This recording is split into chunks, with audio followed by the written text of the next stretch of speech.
Ny tantaran'i Mosesy.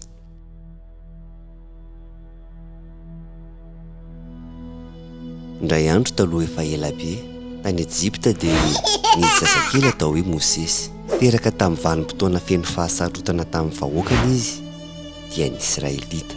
Natahotra ny fitombon'isan'izy ireo ny Farao izay mpanjaka tany Egypta ka nanjaka tamin'ny fomba tsy mendrika tamin'ny zanakalahin'ny Israelita rehetra izy. Tsy tiany ren'i Mosesy hitranga amin'izany nefa izany ka nanana drafitra feno herim-po izy. Nataony tao anaty aro ny Mosesy ary napetrany moramora teo amoron'ny renirano Nily. Hitan'ny zanakavavin'ny Farao ilay arona raha nandro tao anatin'ny renirano izy. Nalain'ilay zazakely mitomany izy ary nanapa-kevitra ny karakara azy. Ary Mosesy dia nialehibe tao an-dapan'ny Farao tahaka ny andrenin'ny Egypta na dia Israelita azy izy.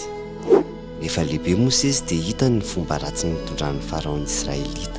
Voatery niasa mafy izy ireo ary kapohana matetika. Napatezitra Mosesy izany ary indray andro dia namono mpiambina Egyptianina iray izay nitaroka andevo Israelita izy.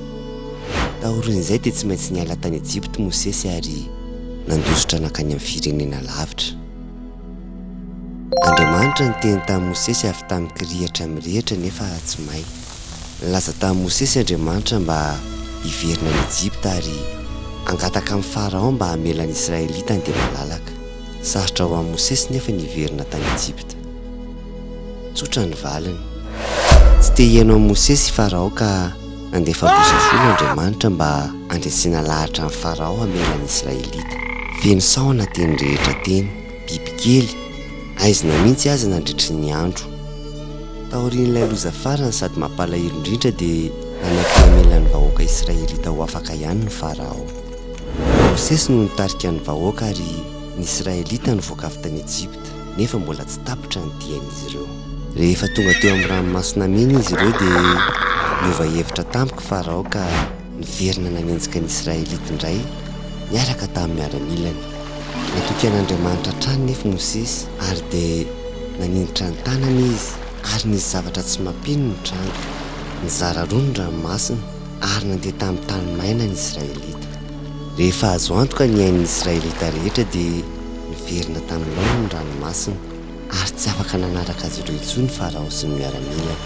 Afaka ihany Mosesy sy ny Israelita. Nandeha elaela izy ireo mba hatongavany tany amin'ny tendrombohitra ny afaka antsoina hoe Sinay.